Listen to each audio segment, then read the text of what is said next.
ஆச்சி கொழுக்கட்டை மாவு வந்தாச்சு.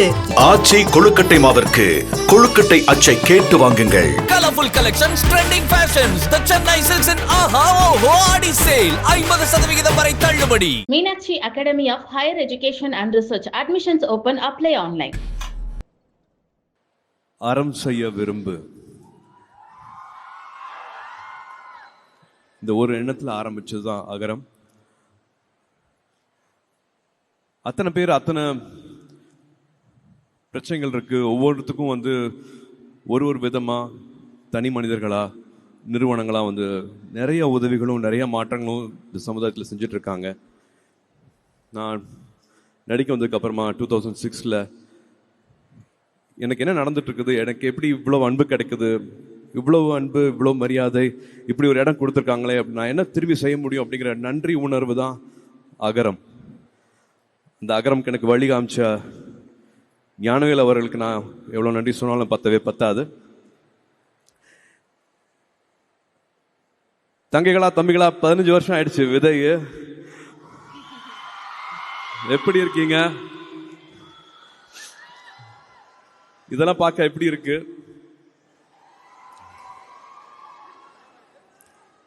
நிறைய கேள்விகள் கேட்டே இருந்தோம். அப்போ பேசிக்கா எல்லாருமே சொல்றது தானே, இருக்க இடம், உடுக்க உடை, உண்ண உணர்வு. அந்த உணவு, உடை, இடம் இதெல்லாமே அடிப்படை தேவைன்னா அதே மாதிரி அடிப்படை தேவை கல்வி அப்படிங்கிறத நாங்கள் புரிஞ்சுக்கிட்டோம். அந்த கல்வியை கொடுத்துட்டா மற்றது எல்லாமே அவங்களே செஞ்சுப்பாங்க அப்படிங்கிறத அப்பவே உணர்ந்தோம். எப்படி இதை செய்ய போறோம், எப்படி இதை சரியா செய்ய போறோம் அப்படின்னு தேடிட்டு இருக்கும் போது கிராஸ் ரூட் லெவலில் போய் நம்ம அதை கத்துக்கலாம், உண்மை என்ன நிலவரம் என்ன நடந்துட்டு இருக்கு அப்படிங்கிற கத்துக்கலாம் அப்படிங்கறதுக்காக ஒரு பழங்குடி ஒரு பள்ளி, அரசு பள்ளிக்கு போய் நம்ம அதை தத்தெடுத்துட்டு உதவிகள் செஞ்சு என்னன்னு கத்துக்கலாம் அப்படின்னு போய் பார்த்தோம். அப்பதான் அங்க 6ஆவதுலேருந்து 12ஆவது படிக்கிற மாணவர்களோட குடும்ப சூழல், அவங்க வாழ்வாதார சூழல், அவங்க எந்த நிலைமையிலிருந்து படிக்க வராங்க, எதனால பாதியிலே படிப்பை விடுறாங்க, என்னென்ன பிரச்சனைகள் அங்கே நடக்குது அப்படிங்கிறத நேரடியாக அங்களால பார்க்க முடிஞ்சுது. இது எல்லாத்தையும் எப்படி செய்யலாம், அந்த படிப்பை நம்பணுமே அப்படிங்கறதுக்காக ஹீரோவா ஜீரோவா அப்படின்னு ஒரு சின்ன ஒரு குறும்படம் எடுத்தோம். அதுல விஜய் அவர்கள் நடிச்சாரு, மாதவன் அவர்கள் நடிச்சாங்க, என்னோட ஜோ நடிச்சது, நாங்க 4 பேர் சேர்ந்து நடிச்சது. எல்லா கிராமத்துக்கும் எல்லா பள்ளிகளுக்கும் அரசு கொண்டு போய் அதை சேர்த்தாங்க. அப்பவும் அங்க தெரிஞ்சுக்கிட்ட விஷயம் படிக்கணும் அப்படிங்கிற ஆர்வம் இருந்தாலும் டீச்சர் இருக்க மாட்டாங்க, சில டைம் வசதி இருக்காது, வெறும் காலேஜ் அப்ளிகேஷன் வாங்குறதுக்கு கூட காசு இருக்காது, ஆனா படிக்கணும் அப்படிங்கிற ஆசை இருக்கும். பணம் ஒரு பிரச்சனையா இருக்கவே கூடாது, பணம் பிரச்சனை இல்லாம இருந்துன்னா அவங்க படிச்சிருவாங்கல்ல. அந்த மாதிரியான மாணவர்களை மாணவிகளை நம்மளுக்கு அரசு பள்ளி ஆசிரியர்கள் கை காட்டுறாங்க, அவங்க சிபாரிசு பண்றாங்க, அவங்களை எப்படியாவது படிக்க வச்சிடணும் அப்படின்னு பேசிட்டு இருக்கும் போது எனக்கு இப்போ நல்லா ஞாபகம் இருக்கு. சிங்கம் படம் ஷூட்டிங் நடுவில் எல்லாத்துக்கும் ஃபோன் பண்ணேன். ஒற்றை சிந்தனை இருக்கிறவங்க எல்லாத்துக்கும், அதே மாதிரி சிந்தனை இருக்கிறவங்க எல்லாத்துக்கும் ஃபோன் பண்ணி உதவி செஞ்சீங்கன்னா இவங்க எல்லாம் படிப்பாங்க அப்படின்னு சொன்னதுல 1 கோடி ரூபாய் கிடைச்சது. ஆளுக்கு 10 லட்ச ரூபா அப்படின்னு 1 கோடி ஒரு தொடக்கம் அப்படிங்கிற நிகழ்ச்சி பண்ணோம். விஜய் டிவி கூட என்னோட அண்ணன் /சித்தப்பா கமல் சார் அவர்களும் அப்ப இருந்தே எங்களுக்கு துணையா இருக்கிறாரு. அந்த நிகழ்ச்சி பண்ணதுக்கு அப்புறமா நிறைய பேர் அன்பு கொடுத்தாங்க, நிறைய பேர் மாணவர்கள் அப்ளிகேஷன்ஸ் அனுப்பிச்சாங்க, ஏகப்பட்ட அப்ளிகேஷன்ஸ். நாங்க 100 பேரை படிக்க வைக்க போறோம் அப்படின்னு ப்ராமிஸ் பண்ணோம். பட் அதுல எப்படியாவது 160 பேரை படிக்க வச்சே ஆகணும் அப்படிங்கிற நிலைமை வந்துச்சு. 100 பேருக்கு தான் பட்ஜெட் இருந்தது, 60 பேருக்கு பட்ஜெட் அப்ப இல்லை. திரும்பி கால் பண்ணோம். அப்ப நல்லுள்ளங்கள் எல்லாருமே ஒன்று சேர்ந்தாங்க. நிறைய கல்லூரிகள் இலவசமா அவங்களோட சீட்ஸ் கொடுக்குறேன் அப்படின்ட்டு முன் வந்தாங்க. அந்த பயணம், அந்த உறவு இப்ப வரைக்கும் அது போகவே இல்லை. 160 சீட்ல ஆரம்பிச்சது இப்ப 15 வருஷம் கழிச்சு இப்ப கிட்டத்தட்ட 6000 மாணவர்களுக்கு மேல நம்ம கொண்டு போய் சேர்த்திருக்கோம். அதுல அகரமோட தனித்தன்மை என்னன்னா, வெறும் மார்க்ஸ் மட்டும் இல்லாம அவங்க எங்க இருந்து வராங்க, அவங்களோட வாழ்வாதாரம், அவங்களோட சூழல், அவங்க என்னென்ன பின்புலத்துல இருந்து வராங்க, அப்பா அம்மா இருக்காங்களா, அப்பா அம்மா இல்லையா, அவங்களுக்கு இன்னொரு 20 மார்க் கொடுக்கலாம், அப்பா இருக்காங்க அம்மா இல்லையா, அப்ப இன்னும் ஜாஸ்தி மார்க் கொடுக்கலாம். ஏன்னா பெண்கள் இல்லாத வீட்டுல கல்வி கிடைக்கிறதுங்கிறது ரொம்ப அரிதான விஷயமா இருந்தது. அப்பா மட்டும் இருக்காங்கன்னா, அது அம்மா இருந்தாங்கன்னா எப்படியாவது படிக்க வச்சிருவாங்க, அப்பா இல்லாம அம்மா மட்டும் இருக்காங்கன்னா எப்படியாவது படிக்க வச்சிருவாங்க. ஆனா ஒரு அம்மா இல்லாத வீட்டுல அந்த மாணவன் படிக்கிறது ரொம்ப சிரமமா இருந்தது. இந்த மாதிரி 40 கிலோமீட்டர் தள்ளி வந்து படிக்கிறாங்கன்னா அவங்களுக்கு எக்ஸ்ட்ரா மார்க், இந்த மாதிரி கூரை இல்லையா அவங்களுக்கு இன்னொரு எக்ஸ்ட்ரா மார்க். ஸோ +2 மார்க் மட்டும் இல்லாமல் தனியாக ஒரு 200 மார்க் போட்டு உள்ளதுலேயே டிசர்விங் ஸ்டூடெண்ட்ஸை வந்து அனுப்பிச்சதில் அத்தனை காலேஜும் அத்தனை ஃபேக்கல்ட்டிஸும் அத்தனை ஹெச்ஓடிஸும் இந்த மாதிரி மாணவர்களை கொடுத்தீங்கன்னா நாங்கள் எவ்வளோ வேணாலும் சீட் கொடுக்குறோம் அப்படின்ட்டு 160 சீட் இப்போ வந்து வருஷம் 700 சீட் வரைக்கும் உயர்ந்துச்சு. இந்த நல்லொழுங்கள்னால மட்டுமே தான் நடந்துச்சு. இவங்கெல்லாம் வந்துடுறாங்க, ஓரளவுக்கு பொருளாதார தடை வந்து நாங்கள் இன்னிக்கிறோம். பட் மனதளவில் நிறையா தடை இருந்துச்சு. தமிழ் மீடியமில் படிச்சுட்டு வந்தவங்க இங்கிலீஷ் மீடியமில் படிக்கணும், நிறையா economical diversity changes, peer pressure, suicidal symptoms, இந்த மாதிரி ஏகப்பட்ட மனத்தடைகள் இருந்தது. அங்கே தான் வந்தாங்க தன்னார்வலர்கள். அவங்களோட நேரத்தை கொடுத்தாங்க, அண்ணாவா அக்காவா ஆனாங்க. நீ வா, நீ இதை படி, நீ இது நல்லா வருவே அப்படின்னு சொன்னாங்க. கை பிடிச்சாங்க. 3 வருஷம் 4 வருஷம் அவங்களுக்கு அண்ணாவா அக்காவா, ஏன் இப்போ கல்யாணத்துக்கு அட்வைஸ் கொடுக்குற வரைக்கும் இன்னும் தொடர்புலேயே இருக்காங்க. அந்த உறவு வந்து மாறவே கிடையாது. ஸோ இது வந்து ரொம்ப ரொம்ப அழகான பயணம். இதில் என்னையும் சேர்த்துக்கிட்டதுக்கு நான் நன்றி சொல்ல தான் நான் இங்கே நின்றுட்டு இருக்கேன். இது நான் ஆரம்பிக்கிறேன்னு சொல்லவே இல்லை. இது வெறும் ஒரு தாட்டாக இருக்கலாம். பட் இங்கே இருக்கிற கல்லூரிகள், இங்கே இருக்கிற நன்கொடையாளர்கள், இங்கே இருக்கிற CSR, இங்கே இருக்கிற கார்ப்பரேட்ஸ், அரசு பள்ளியில் இருக்கிற ஆசிரியர்கள், ஒரு போஸ்ட் மாஸ்டர், ஒரு ஆட்டோ ஓட்டுற அண்ணா, இப்படி வந்து சொல்லிக்கிட்டே போகலாம். இங்கே இருக்கிற அண்ணாக்கள் அக்காக்கள் அத்தனை பேரையும் சொல்லிட்டே போகலாம். இவங்க இல்லாமல் இந்த ஒரு அழகான பயணம் கிடைச்சிருக்காது.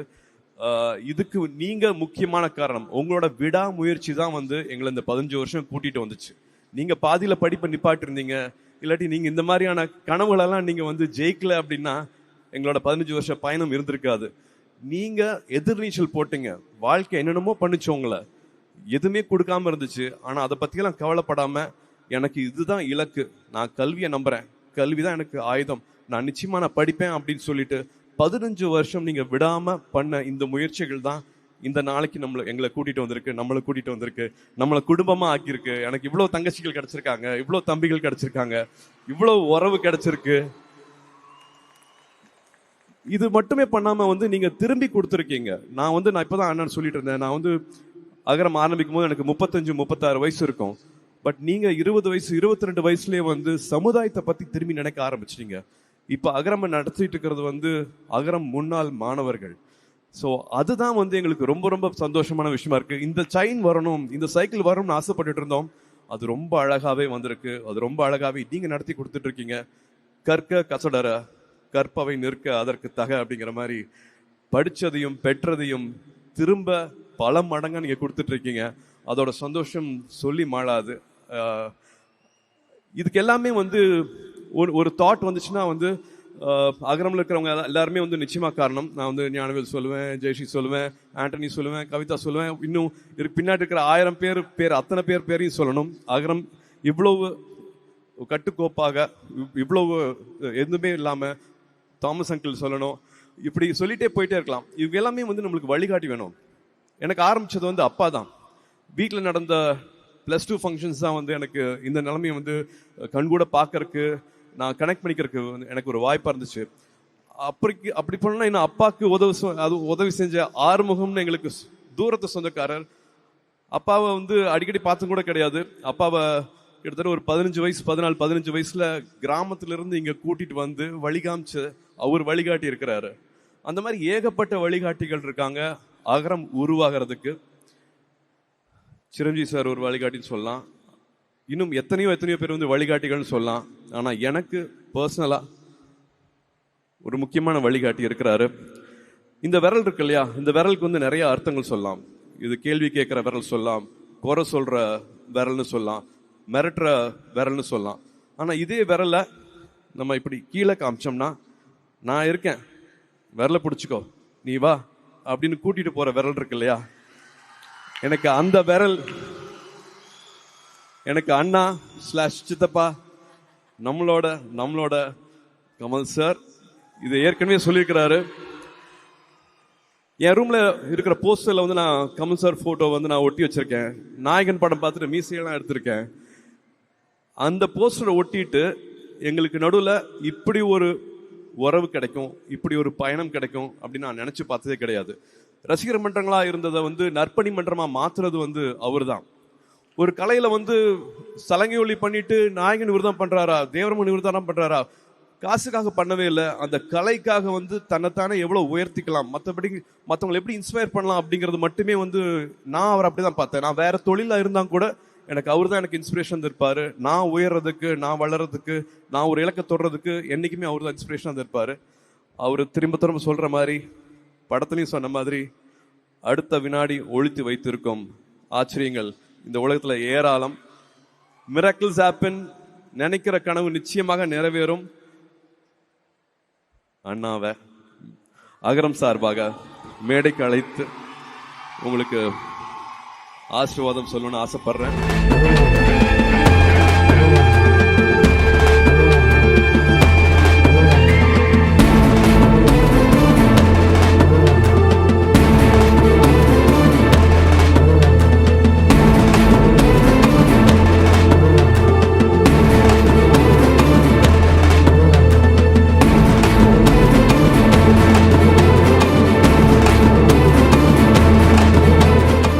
உயிரே, உறவே, தமிழே, வணக்கம். எந்த மேடையிலும் நான் சொல்லுவது இதுதான். ஆனால் இந்த மேடையில் சொல்வது மிக பொருத்தமானது. கல்வியும் அன்பும் ஒருங்கே கிடைப்பதில்லை. அம்மாட்ட கிடைக்கும், அகரத்துல கிடைக்கும். அது எவ்வளவு பெரிய விஷயம். அதாவது சினிமா வானில் நட்சத்திரமாக இருப்பதற்காக கொடுக்கப்படும் கிரீடம் அதெல்லாம் வேற. ஆனா இந்த சமூக வானில் இந்த மாதிரி நற்பணிகள் செய்பவர்களுக்கு முட்கிரீடம் தான் கிடைக்கும். பரவாயில்ல, அந்த கிரீடம் போதும் எனக்கு என்று சொல்வதற்கு மனம் இல்லை, மனோபலம் வேணும், அந்த தைரியம் வேணும். எனக்கு கூட யாரும் நிற்க மாட்டாங்க. நீங்க ஒரு தண்டி யாத்திரைன்னு ஆரம்பிச்சாலும், அண்ணா அவர்கள் ஆரம்பிச்சாலும் ஃபர்ஸ்ட் கொஞ்சம் பேர் தான் இருப்பாங்க, அப்புறம் கூட்டம் கூடிக்கிட்டே வரும். இப்ப இவர் சொல்லி இருக்கிற இந்த விஷயம் எங்க சினிமாலாம் கண்டிப்பா மறந்து போயிடும். சரித்திர ஆசிரியர்களுக்கு சினிமாக்காரர்கள் என்ற ஒரு வரியில், அதுவும் பிராக்கெட்ல போடுவாங்க, இவர்களெல்லாம் சினிமாக்காரர்கள் போடுவாங்க. அதையெல்லாம் தாண்டி சமூகத்தில் பெரியவர்கள் பட்டியலில் சேருவதற்காகத்தான் நானும் 21 வயசில் ஆசைப்பட்டேன். இவரும் இளமையிலேயே ஆசைப்பட்டு விட்டார். இவர் ஆச்சரியப்பட்டு இருந்தாரு, 20 வயசுலயே இவங்களுக்கு எல்லாம் தெரியுதுன்னு. அப்ப வந்தாதான் வரும், இல்லைன்னா வராது. அந்த தைரியமும் துணிச்சலும், கல்வியை நான் கற்றே தீருவேன், கற்றதை மற்றவர்கள் பெற்றுக்கொள்ள ஆவண செய்வேன் என்பதையெல்லாம் சொல்வதற்கு அது ஒரு நீட்சி, அது ஒரு நதி. இந்த மேடையில பார்த்த டாக்டரை அடுத்த வருஷம் பார்க்க முடியாது. அதுக்கு நான் சொல்றது இந்த நீண்ட நதிங்கிறதுக்காக. ஆனா இன்னொரு காரணம் இருக்கு. இந்த டாக்டர்கள் மாதிரி அடுத்த வருஷம் விழாவில் இவங்களால காட்ட முடியுமாங்கிறதுல ஒரு சின்ன சந்தேகம் இருக்கு. ஏன்னா 2017க்கு பிறகு இவர்களால் இந்த முயற்சியை தொடர முடியவில்லை. இப்ப புரியுதா ஏன் நீட்டு வேண்டாங்கிறேன். 17லேருந்து இந்த வாய்ப்பை 13 தான் மொத்தம் நம்பர்னே வச்சுப்போம், 20 தான் வச்சுப்போம். 2017ஆம் ஆண்டு முதல் இன்றைய தேதி வரை இந்த மாதிரி அத்தனை பிள்ளைகளுக்கு கல்வி கிடைக்காமல் செய்து விட்டது இந்த சட்டம். அகரம் நினைச்சா ஒண்ணும் விட முடியாது. அந்த சட்டத்தை மாற்றி எழுதக்கூடிய பலத்தை தருவது கல்விதான். அந்த கல்வி இந்த போரில் ஆயுதமின்றி நாட்டையே செதுக்க வல்லது. இது சர்வாதிகார சங்கிலிகளை, சனாதன சங்கிலிகளை எல்லாம் நொறுக்கி தள்ளக்கூடிய ஒரே ஆயுதம் இதுதான். இதை தவிர வேற எதையும் கையில எடுக்காதீங்க. அதுல வெல்ல முடியாது. ஏன்னா பெரும்பான்மை தோக்கடிச்சிடும் உங்களை. பெரும்பான்மை மூடர்கள் தோற்கடிச்சிருவாங்க. அறிவு தோத்து போயிடும். இது தாங்கி பிடிக்கணும். அதுல என்ன எனக்கு பெருமையா இருந்ததுன்னா, இவர் பேரையே சொல்லிட்டு இருக்க மாட்டாங்க. அடுத்த தலைமுறையில இதை நடத்தி கொண்டிருக்கிறவரின் பெயர் தான் ஞாபகம் இருக்கும் இல்லையா? எப்பவாவது அவங்க நினைவுபடுத்தும் போதுதான் இவர் பேர் ஞாபகம் வரும். அப்படி சமுதாயத்துடன் கரைந்து போவதுதான் தலைமை. நின்று ஆண்டு கொண்டிருப்பது தலைமை அல்ல. எனக்கு அது புரிய 70 வயசு ஆயிடுச்சு. இப்ப நான் சொல்றேன், தம்பி, இவர் செய்திருக்கும் இந்த பணியை நான் நேத்தி முதலமைச்சரோட பேசிட்டு இருந்தேன். அப்ப நான் சொன்னேன், இந்த என்ஜிஓக்கள் நீங்க பெருசா ஆதரிக்கணுங்க. அவங்க வேற எதுவும் கேட்கல, பண உதவி கேட்கல, அனுமதி கேட்கறாங்க. அதுல நமக்கு என்ன வலிக்க போகுது? ஐயா கொடுத்துருக்கையா? இல்ல பண்ணிக்கிட்டு இருக்கோம்னாரு. அந்த பெருமையோட நீங்க வருகிறேன். நாங்க பண்ணத்தான் போறோம், பண்ணிக்கிட்டு இருக்கோம் அப்படின்னாரு. அதில் நானும் பங்கு கொண்டு இருக்கிறேன். ஏனென்றால் இதே திட்டம் இவரை பார்த்து தான் ஐடியா வந்ததுன்னா அது தப்பு இல்லை, அரசுக்கு ஒன்றும் அவமானம் கிடையாது. ஏனென்றால் நல்லது எதிரிகிட்ட இருந்தாலும் கேட்கலாம். இது நம்ம பிள்ளை, இங்க இருந்து எடுக்காம வேற எங்க இருந்து எடுப்பாங்க? ஆக அரசு ஒரு பெரிய திட்டத்தை அறிவித்திருக்கிறது. இதே மாதிரி அதுல எனக்கும் பங்கு உண்டு, உங்களுக்கும் பங்கு உண்டு, எல்லாருக்கும் பங்கு உண்டு. இதுதான் சொன்னேன். இது கல்வி சம்பந்தப்பட்டது மட்டும். இங்க நான் பேசுன நீட்டு கூட அரசியல் அல்ல, கல்வி சம்பந்தப்பட்டதுதான். ஏன்னா இந்த விழாவில் அரசியல் பேசக்கூடாது, அது நாளைக்கு போற இடத்துல பேச வேண்டியது. இங்க ரொம்ப நேரம் இருக்க முடியலையேன்னு சார் பேசிட்டு இருக்கும்போது சொன்னாரு. நான் வழக்கமாக விழாக்கள்ல எல்லாரும் பேரையும் சொல்லுவாங்க. இதுல யாரை தனியா பிரிக்கிறது? அகரம்னா நீங்க தான், எல்லாருமே, நான் உள்பட. இத சொல்லிட்டேன் இல்லையா? இனி இந்த கமலஹாசன் நற்பணி இயக்கம் மன்றம் நற்பணி இயக்கமாக மாறியதெல்லாம் சொல்லிட்டு இருந்தாரு. அது நாங்க செஞ்ச, நான் ஒரு கவிதை எழுதினேன், அவர் ஒரு கவிதை எழுதினார். ஆனால் உண்மையான ஒரு ரகசிய கவிதை ஒன்று இருக்கிறது, அதை பார்த்து தான் நாங்கள் காப்பி அடித்தோம். அதற்கு பொழிப்புரை சொல்ல வேண்டும். ஒரே வார்த்தையில் சொல்லிடலாம், சிவகுமாரன்.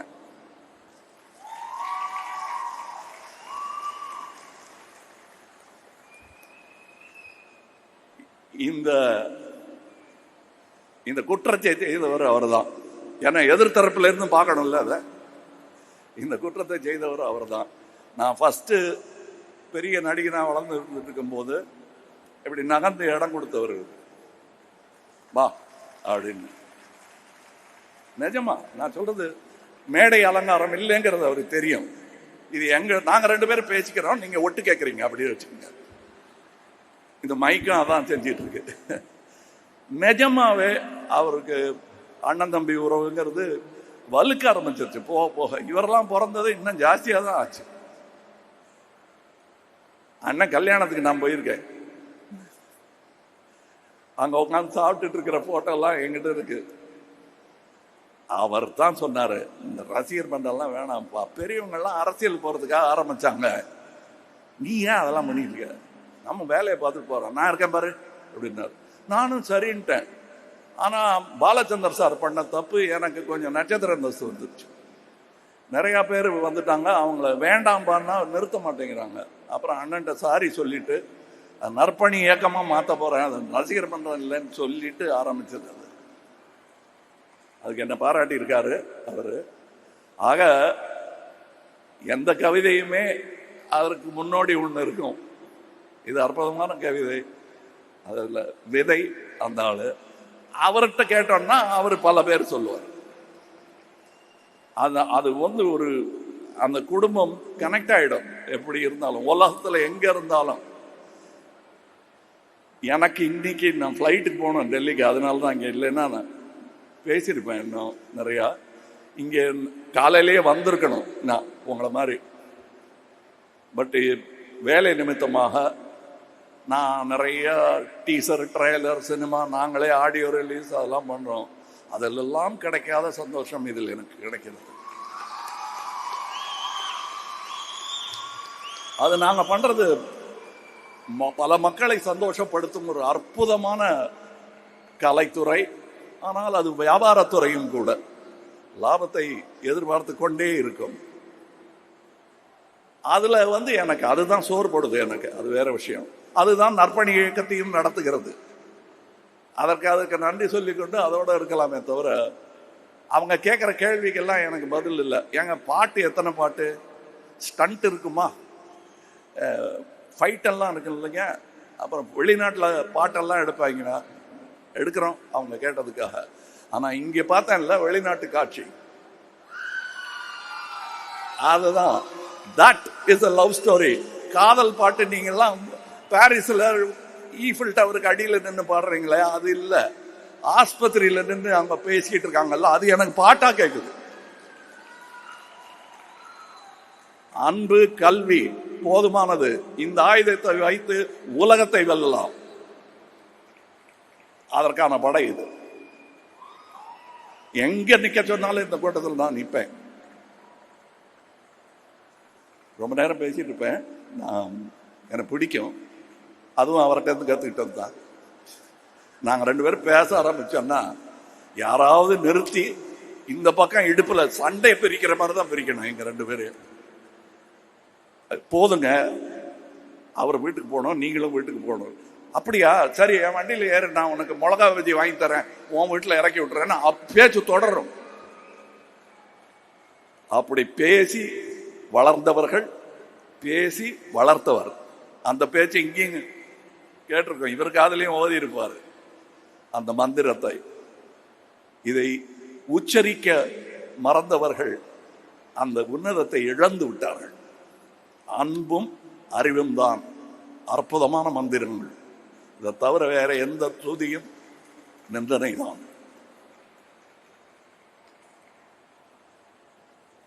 இங்கே இந்த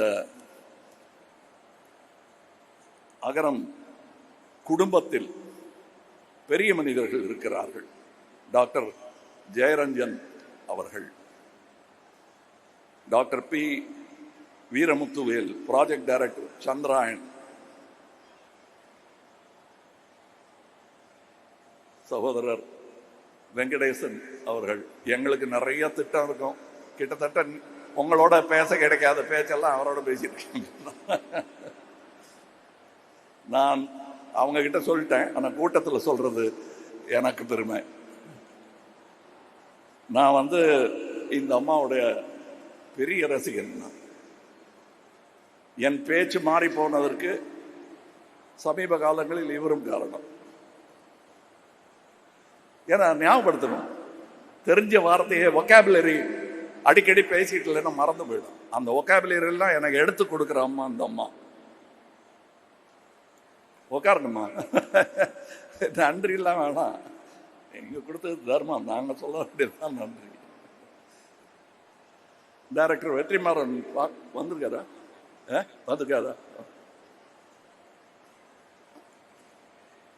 மற்றபடி தான் சொல்லிட்டேன். என் குடும்பம் இங்கே இருக்கு. இந்த ஆகரம் ஆரம்பிக்கலைனாலும் அவர் என் குடும்பம் தான். இது ஆரம்பிச்சதுனால இன்னும் வலுத்துருச்சு உறவு. சிவகுமார் அவர்கள் என்னை எப்படி கூப்பிடுறதுன்னு சொன்னாரு, கேட்டாரு. அண்ணன் கூப்பிடுறதா, சித்தப்பான்னு கூப்பிடுறதா? எனக்கு இப்பப்பா நான் கமல் நற்பணி இயக்கத்தின் பார்வையிலிருந்து பார்க்குறேன், இவரை இனிமே தம்பின்னு கூப்பிடுறதா இல்லை அண்ணன் கூப்பிடுறதா? என்ன வேணுமா கூப்பிட்டுக்குங்க, அன்பா கூப்பிடுங்க, உறவு தொடரட்டும், அவ்வளோதான் நான் சொல்வேன். அதுக்கப்புறம் இங்கே அவங்கெல்லாம் சொல்லி ஆகணும். அதாவது சகோதரங்கிறதுக்காக வரல, ஏன்னா இதுவே குடும்பம் தான். கார்த்தி அவர்கள், அவர் இங்கே மாத்திரம் இல்லை, எல்லா இடத்துலையும் அவர் சேவகர். எங்கள் நடிகர் சங்கத்துக்கும் அவரை தான் நாங்கள் நேர்ந்து விட்டுட்டோம்.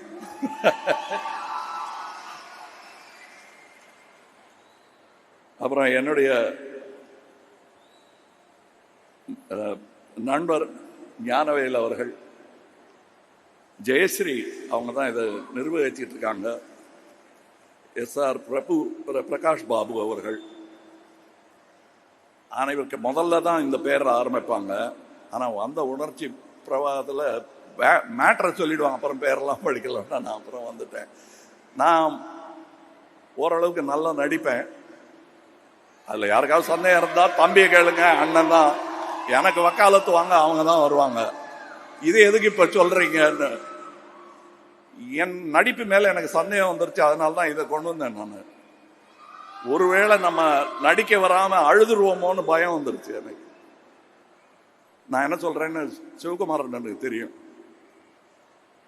அதனால நான் நல்லா நடிக்கிறது தான், அழாமல் பேசிட்டேன். நன்றி.